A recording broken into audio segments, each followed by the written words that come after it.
सन 1899 ईस्वी में जॾहिं योगेश्वर खीमनाथ स्वामी 9 सालनि जा थिया त संदन माता परलोक पधारे वई।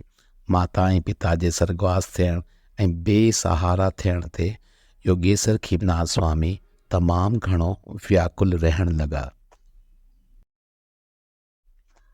हिकु लंघा योगेश्वर खीमनाथ स्वामी जन वन में रोई रहिया हुआ त उतां गुज़रंदड़ हिकु साधु संत जंहिंजो नालो जोतनाथ हो, दया करे योगेश्वर खीमनाथ स्वामी जन खे डिगड़ीअ जी ॿावनि जी मड़ीअ में वठी आयो।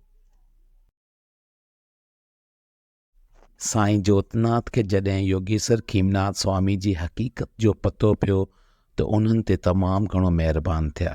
साईं जोतनाथ योगेश्वर खीमनाथ स्वामी जी फ़क़ीरी वारी रग पर खेसि मड़ीअ जूं गायूं चारण ते लॻायो। योगेश्वर खीमनाथ स्वामी जन कृष्ण कन्हैया वांगे मड़ीअ जूं गायूं घणे प्रेम ऐं शेवा सां चारण लॻो।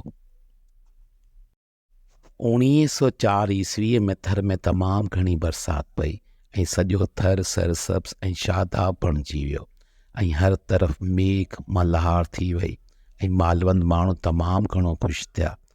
थर जल थल थी वियो हो ऐं भिटनि साओ चच वेस ढके रक़्स थे कयो।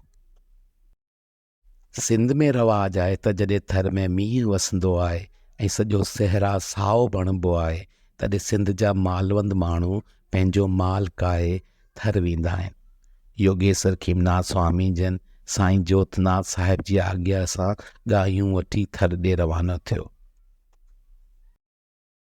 योगेश्वर खीमनाथ स्वामी सफ़र कंदो अची थर पहुतो ऐं गॾोगॾु थर जा सभु तीर्थ यात्रा मसलन सारधरो, अंचलासर, भीमगोडा, गणोमुखी झरना, तारागढ़ ऐं भोडेसर वग़ैरह बि कया।